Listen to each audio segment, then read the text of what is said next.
When Nora Whitfield stepped off the train, she thought she was just a teacher. But in a land ruled by fear and prejudice, she found herself standing against a town that cast her out, and discovering in the Alpha's arms the one place she truly belonged, her home, her mate. The frontier was a place that tested everything a soul carried: bone, faith, hope. The wind dragged across the prairie like a blade sharpening itself, stripping away what was soft and leaving only what could endure. Coyotes cried at night. Sometimes, if you listened closer, another call rose with them, deeper, wilder, not coyote at all. Nothing gentle lasted here. Then came the train. Iron screamed on iron as smoke boiled against a bruised sky. Sparks spit onto dry boards, rattling the small station at Willow Flats. The town barely stirred. The train didn't linger long. It spat out freight, dust, and a few restless souls before shrieking away, leaving silence in its wake. One of those souls was Nora Whitfield, a woman not yet 30 with a trunk heavier than her frame suggested. She stood straight despite the dust tugging her skirts and the fatigue etched into her eyes. Hope was there too, tucked stubbornly in the corners of her mouth. She had come as a teacher.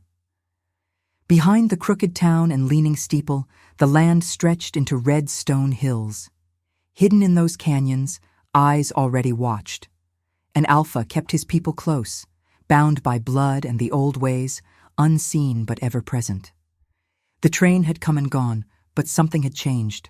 The land waited. So did he. Nora wrestled her trunk down from the platform, the rope handle biting through her glove. It was the sort of chest meant for a wagon, not a woman's arms. With no porter and no cart to be had, she dragged it, corner first, along the boardwalk, the wood rasping like a saw. Each few yards she stopped to breathe, then pulled again. The station master, a broad man with tobacco stains on his fingers, spat into the dirt and looked her over. "You the new teacher?" "Yes, sir," Nora said, straightening. "Nora Whitfield." He grunted, nodded toward the east end of town. "Schoolhouse is yonder. Miss Ellery'll size you up. Pays thin, boards thinner." "Thank you," Nora said, though his tone carried no kindness. She set her shoulder against the trunk and dragged on. Willow Flats was no more than a handful of buildings, a mercantile with its paint long peeled, a church leaning on tired beams, a saloon whose doors gaped like a yawn. Children darted between wagons, their laughter sharp as stones. Women in calico skirts drew closer to their men as she passed, eyes narrowed at the stranger with her eastern braid and stiff posture. The schoolhouse stood where the road thinned into dust. A bell crooked above its roof. Nora left the trunk just inside the doorframe to catch her breath, then stepped in.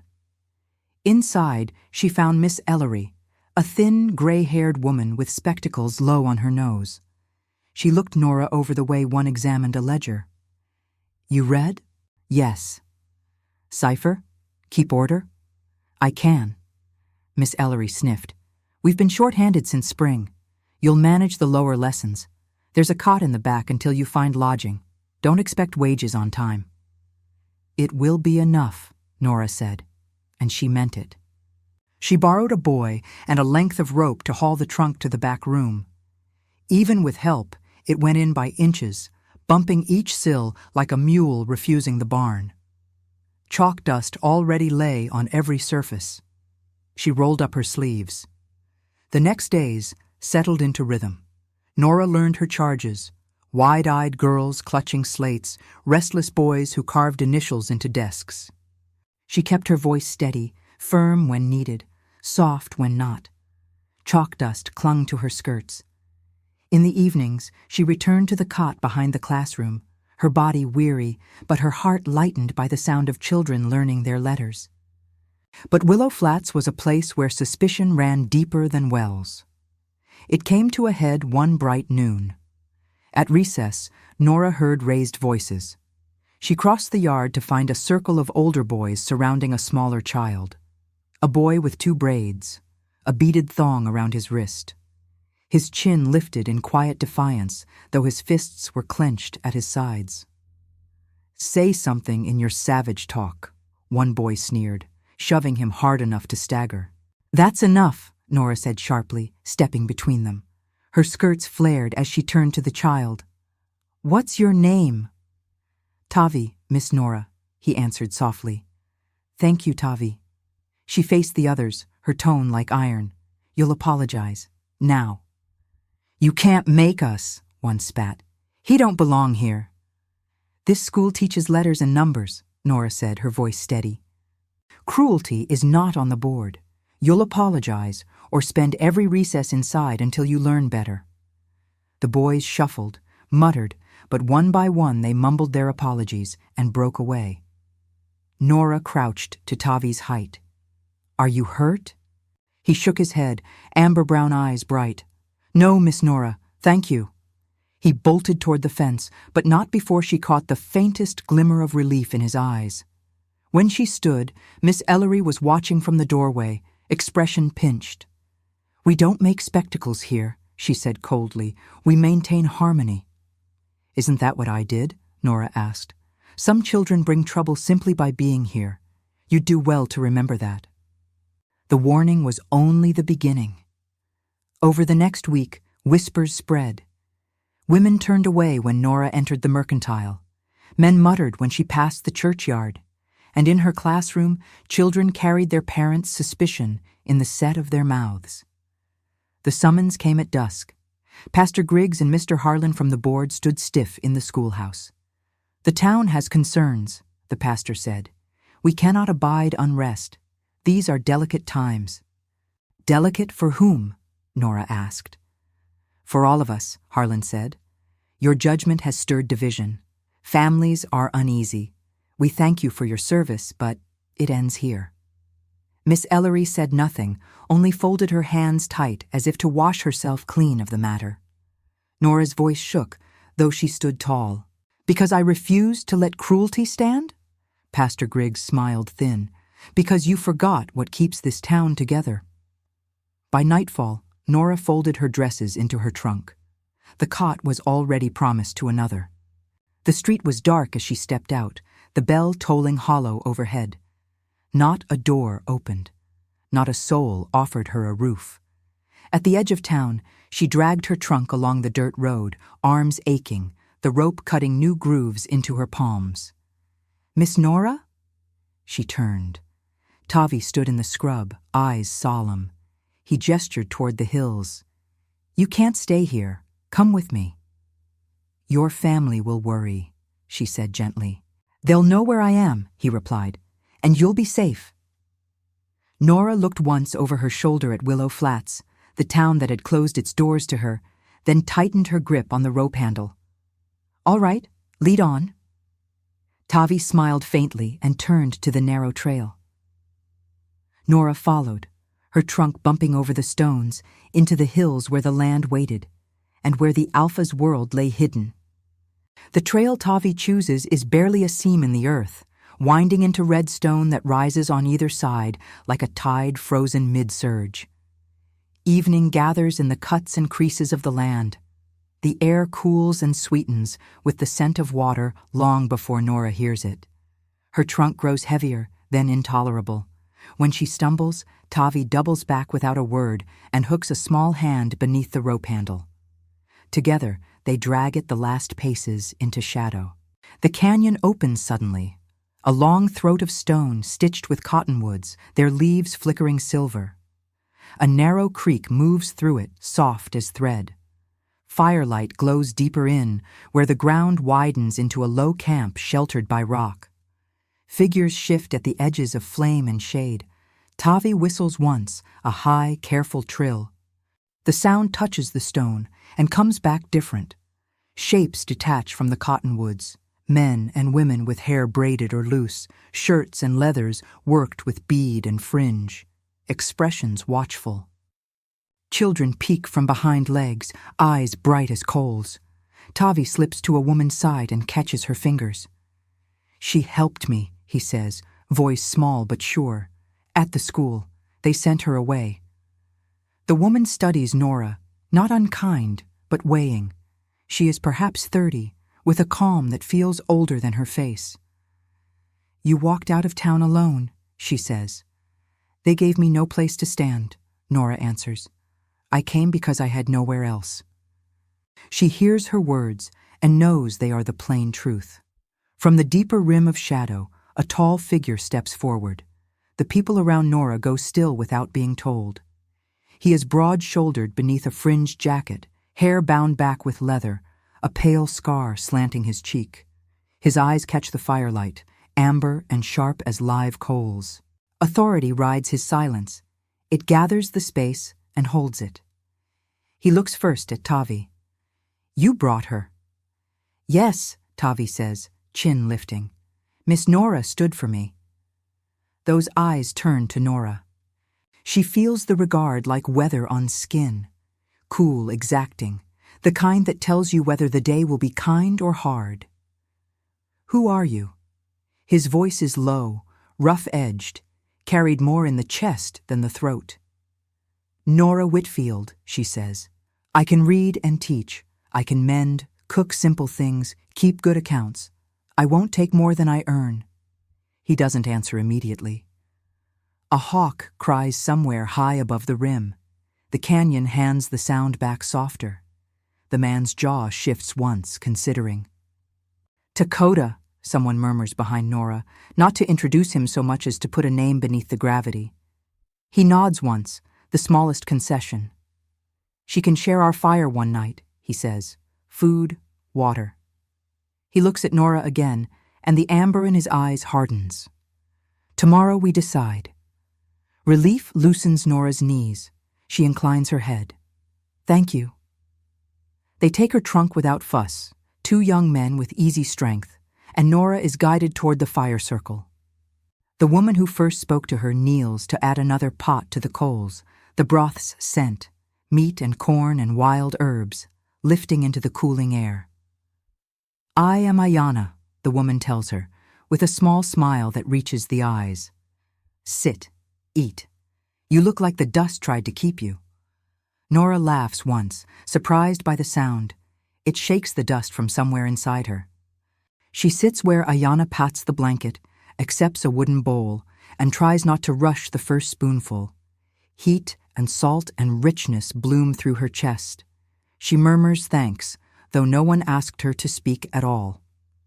Across the fire, Takoda sits a little apart, back straight, a strip of leather moving between his hands as if it calms him to work it. He does not stare, but she feels the touch of his gaze now and again, quick as a match strike.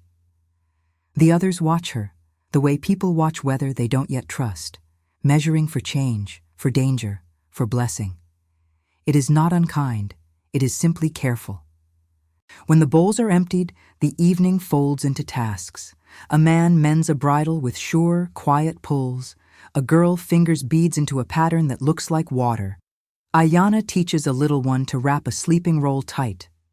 Nora, unused to being idle while others work, lifts her hands. "Let me help," she says. "I'm good with small stitches." Ayana hands her a shirt with a tear along the seam. "You have a straight eye, Miss Nora?" she asks, teasing just a little. "My mother taught me to anchor a hem so it wouldn't give when the day did," Nora says, and Ayana's smile widens. Nora sews by firelight while children lean in to watch. She finds herself telling a simple story without meaning to, a river and a stubborn stone, how the water wore itself into shine, trying to move what would not, and how the stone learned to change shape without losing itself. The children listen, worry falling from their faces. When she looks up, she catches Takoda's eyes on her over the flames, unreadable and intent. Heat flickers in her chest, quick and unsteady. She looks back to her seam. When she rises to carry the mended shirt across the circle, her foot nearly brushes a shadow in the dust. A dry, electric rattle breaks the air. Nora freezes, pulse loud in her ears. The snake is coiled near an abandoned ladle, head lifting. "Don't move," Takoda says, already on his feet. His voice is calm enough to be a bridge. He steps between Nora and the sound, slow as dusk, a hand lifting to keep others back. The rattling swells, then cuts sharp as he moves, quicker than seems possible, a flash and a thunk as the blade of his knife pins the serpent behind the head. The tail lashes once, then falls. Only when the danger is certain to be over does he look at Nora. "You were about to step on him," he says, not scolding exactly, stating the weather again. "I heard it too late," Nora says. She realizes her hands are shaking and hates that he will see it. "Thank you." His gaze flicks to her hands, then away. "You have good ears. They will get better." It is the kindest thing he has said. The fire burns down to coals. Blankets unfold and the canyon settles. A place is made for Nora beneath an overhang that smells of warm rock and smoke. Ayanna brings her a roll and a woven shawl. "You're safe here tonight," she says. "Sleep."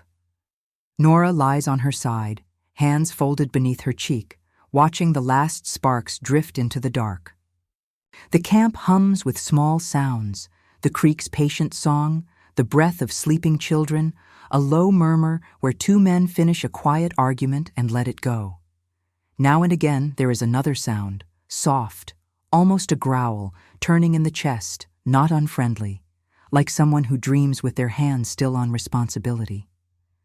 When she finally sleeps, it is deep enough to hold. Dawn finds the canyon blue and silver. Mist lifts off the creek in rags. The cottonwoods clatter softly to themselves. Nora wakes with a start, disoriented for a heartbeat, then smiles into the shawl as it all returns. The fire, the food, the fact that she is here and not where she is not wanted. The camp is already in motion. Ayanna is at the fire with a kettle. The men who took her trunk are packing rope. Children chase each other through the chill, breath puffing like small ghosts. Tavi appears at her elbow, as if conjured, 2 tin cups wobbling in his hands. "For you, Miss Nora," he says, proud of not spilling. The tea is sharp with herbs. It clears the night from her lungs.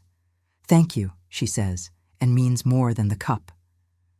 Work finds her without being asked, rinsing bowls in the creek and setting them edge to the rising sun, plucking burrs from a sleeping roll and laughing when 3 cling to her skirt instead, learning where to stack dry kindling under an overhang so a sudden rain won't ruin it. No one tells her she is in the way. Neither do they tell her what to do. She follows the current and adds her hands, and that seems to be enough. Children gather to her when the kettles are set aside. "Letters?" one asks, already grinning. Nora draws the alphabet into wet sand with a stick and shows them how to cup a pebble and flick it low to make a flat stone skip twice, then 3 times. Every 3rd throw, they trace a letter with their fingers in the glittering ripple on the surface. They count aloud, and their voices turn the canyon brighter. A shadow crosses the water. Nora looks up. Takoda stands on the far bank, arms folded, not close and not far. The sun lays a fine gold line along his scar. His expression is difficult to name. It sits somewhere between disapproval and something that looks like thought. Nora lifts a hand in a small hello. He does not return it, but he doesn't leave either. She goes on with her lesson. "This one," she says, drawing a curve, "is like the moon when it's learning to be full." The smallest girl leans in, barefoot toes whitening in the cold shallows. "And this," Nora says, adding the next stroke, "is like a river bending around a stubborn stone. Letters remember shapes from the world. That's how you keep them in your hands." When the children scatter on a chore shouted from camp, Takoda steps down from the bank and crosses the creek on 3 flat rocks, as if he has always known where each one would hold. Up close, the amber in his eyes looks more like metal than light. "You mean to stay," he says. It isn't really a question. "I mean to work," Nora answers. "I can teach your children to carry both sets of stories, yours and the ones towns use to shut doors. I can make the second serve the first." His gaze drops to the sand where her letters blur at the water's lick. "Why?" The word isn't suspicious so much as tired of paying for wrong guesses. "Because a boy stood alone in my schoolyard. Nora says simply, and I'll be hanged before I let that be the way of things. She tips her head. And because I am good at this. Something like the barest smile touches and leaves his mouth. You are bold, Nora Whitfield. You are careful, she says before she can stop herself. Between the two, we might make something worth keeping. Silence. Not unfriendly. The cottonwoods talk in their bright, small way. Downstream a dragonfly lifts and settles again, jeweled as a bead. At last he says, "One more day. Teach them until the sun eats this shadow." He points at the rock ledge where light is licking down. Then we decide. Nora nods, relief steadying her bones. I'll make it count. She makes it count. She teaches numbers with smooth pebbles and tally marks on a drying log. She makes a game of words. Each child gives a creek-found thing a sound, and the sounds link until a sentence crawls out of the mud laughing. She mends a split seam that would have worried loose by night. She scours a pot until it forgets fire. She listens, which is the best lesson she knows. Takoda passes now and again, a gravity the camp moves around. People speak to him softly and briefly, and he answers the same way. When he lifts a rope to test its give, 3 men instinctively check their knots as if the creek itself told them to. When a boy goes too high on a rock, Takoda doesn't raise his voice. He simply looks up, and the boy's feet remember to come down. Near noon, the sun climbs into the canyon's mouth. Heat gathers. Nora crouches to tie a strip of cloth around a little girl's scraped knee and looks up to find Takoda beside her again, shadow falling long. He's holding 2 tin plates piled with corn cakes and meat, one already extended. She hesitates. She had intended to eat last, but he waits, unblinking, until she takes it. "Thank you," she says. He nods once. "Ayanna says you sing when you work," he says, as if this needs checking against something he knows about the world. "Only so the work forgets its work," Nora says. "Or so I don't forget I'm not alone in it." "And are you?" His eyes don't waver. "Alone?" she asks. "Not today." Something eases in his shoulders, so slightly she wonders if she imagined it. He eats standing. Nora eats sitting on her heels, dress lifted from the damp, watching the way the canyon gathers their small noises and keeps them. In the late light, while children nap like cats in the patchwork shade, a thin yip carries down the stone. Dogs, perhaps, or something that wants to be thought of as dogs. Every head turns without panic. Everyone listens. Takoda's attention sharpens until his eyes look like they've narrowed to a point invisible to anyone else. The sound fades. He doesn't move for a long breath, then the point in him softens.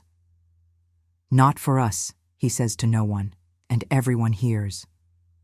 Dusk returns with color. Rose on the high rock, copper in the water, the cottonwoods going dark as cut paper. The fire swells. Stories spool out with the smoke. Nora keeps to the edge of the circle until Ayanna's hand on her sleeve draws her in. "A story from your rivers," Ayanna says, like a request and a test. Nora tells of a woman who walked so long she forgot the names others had given her. Along the road she made new ones, names that fit her steps instead of their mouths. It wasn't clever, but it was true. When she finishes, she notices that Takoda is listening from the rim of light, his eyes not on the fire, but on her face. She looks down to tuck a strand of hair back under her braid and, unexpectedly, smiles. Later, when the smallest have drifted to sleep and the creek has taken back the day's heat, Takoda steps into the circle like a boundary crossing itself. The talk narrows, then stills. He looks at Ayanna, at Tavi, at the men who carried Nora's trunk, at Nora last. "She stays," he says. Nora feels the words settle into her bones like bread after hunger. The relief is so complete she thinks it must show on her skin. Takoda's gaze holds hers a fraction longer than is necessary. "She works," he adds. "And if the camp was looking for a condition, that seems to satisfy it." Ayanna grins openly now. Tavi tries not to cheer and fails. Someone laughs as if the canyon itself let out a breath. Nora lifts her chin. "I'll start at first light," she says. "You already did," Takoda replies, and though his mouth hardly moves, it might be a smile. Firelight finds the threads on his scar and sets them briefly aflame. Nora feels a warmth rise that isn't from the blaze.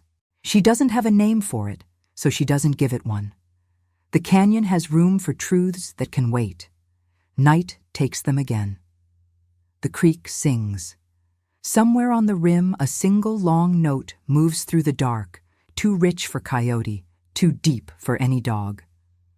It raises the hairs at Nora's neck and, strangely, eases them flat again. She sleeps with the rust-red wall at her back and the sound of a people's breathing around her, and when morning comes, she will be one of the reasons it does. The days lengthened, and Nora's place among the canyon people rooted itself almost without her noticing. She woke at dawn with the children's chatter, carried water, ground corn, mended seams. Her hands toughened, her skirts collected burrs, her hair grew sunshot. She told stories at night and learned to listen to theirs, stories of rivers that remembered where they'd once run, of wolves who walked between worlds, of ancestors whose voices still threaded through stone if you pressed your ear against the canyon wall. She didn't fully understand, not yet. But she listened as if understanding itself were work worth doing. That mattered. Some evenings, she found herself laughing easily with Ayanna while they cleaned fish, or teaching the smallest children how to shape their names in the sand by firelight. Other evenings, she felt the weight of eyes on her back and knew some still doubted her. She did not push, only kept her hands steady and her voice plain, letting time make her case. Takoda was rarely idle. He moved through the camp with quiet authority, checking bowstrings, walking the rim paths, speaking to his people in low tones that carried weight. He never lingered long in one place, and yet, somehow, he was often near Nora, passing her when she knelt with the children, appearing when she returned with water, standing a little too close when he handed her bread at the fire. His presence was a constant like the stone, sometimes harsh, sometimes sheltering, always there. He spoke little to her, but when he did, his words cut through. "You work as if you've always known how," he said once, watching her split kindling. She smiled without looking up. "I only learned because I was tired of waiting for men to do it." His mouth twitched, almost a smile. Almost. Back in Willow Flats, her absence left a shadow that grew sharper with each telling. At the Mercantile, Mrs. Ellsworth whispered that the schoolteacher had run off with them. At church, Pastor Griggs declared that sin had a way of tempting the weak. By the third week, mutters of traitor and witch laced the pews. Jonathan Pike, who had once thought to court her, spat when her name was mentioned. If she sides with wolves, let her be eaten by them. The town's suspicion had teeth, and teeth always look for something to bite. In the canyon, the days blurred warm and bright. Nora found her heart drawn most to the creek, where the children's lessons flowed easiest. One afternoon, she squatted by the bank showing them how to count with pebbles when Takoda appeared at her side. He didn't speak, only crouched to watch. The children fell quiet, eyes flicking between their alpha and the stranger he tolerated. "Go on," Nora encouraged softly. "Show him." The littlest, brave with her encouragement, stacked 3 smooth stones in a row. 3, she said proudly. Takoda's gaze lingered on the stones, then on Nora. "They listen to you." "They want to," Nora answered. "Children always want to, if you give them reason." That night, the children begged her for another story at the fire. She told of a stubborn lantern flame that refused to die even in the fiercest wind, how it wandered lost travelers home. As her voice wound through the night air, she realized Takoda was closer than usual, sitting across from her in the circle of firelight. His amber gaze was steady, unreadable, and it shook her more than open hostility ever could. The bond between them grew in moments too small for words. One evening, Nora found Takoda binding a fresh cut across his arm with leather. "You should clean that properly," she said. His eyes lifted, sharp. "I've tended worse." Nora stepped closer, kneeling. Scars don't heal right if you ignore them. She rinsed a cloth in the creek and reached for his arm. He didn't move away. Her fingers brushed his skin, hot and strong beneath her touch. She cleaned the wound with slow care, bound it with steady hands. The air tightened between them, a thread pulled taut. "You take risks you don't understand," he murmured. "So do you," she said softly, tying the knot. When their eyes met, heat flickered in her chest, quick and unsteady. She drew back, unsettled, but his gaze followed her like a shadow. At night, wolves called in the distance, long, low notes that raised the hair on her arms. The camp fell silent to listen. Takoda's expression in those moments was unreadable, but his stillness felt like recognition. And Nora began to notice more, how the canyon people moved with uncanny grace, how their eyes glowed faintly in the firelight, how Takoda's presence could hush a circle without a word. Whispers from her childhood drifted back, old campfire tales of men who walked as wolves. She had dismissed them once. Now, she wasn't so sure. Whispers in town became sharper. Pastor Griggs warned that evil breeds in the hills. A rider was spotted near the canyon's edge at dusk, watching the fire glow. And one night, hunters passed close, their dogs howling as if they scented something not meant for them. The pack fell silent, every child hushed, every hand on knife or bow. Suspicion was turning into threat. And beneath it all, the pull between Nora and Takoda burned hotter, unspoken but undeniable. A force neither asked for, but one they could not ignore. The heat of late afternoon thinned into dusk, the canyon walls painted red gold. Nora knelt at the creek rinsing cloths, her reflection broken in the rippling water. She sensed him before she saw him. Takoda crossed the flat stones with the silence of someone who had always known where to step. He crouched beside her, not close but not distant. For a while he said nothing, only dipped his hand into the water and let it run through his fingers. "You've taken to this place," he said at last, voice low. Nora wrung out the cloth, watched water fall like silver threads. "The canyon doesn't ask me to be anything I'm not. The town never let me breathe." He studied her, scar catching the last of the light. "The town will not forget. They will come." Her throat tightened. "Because of me." "Because of fear," he corrected. Then softer, so soft she almost missed it.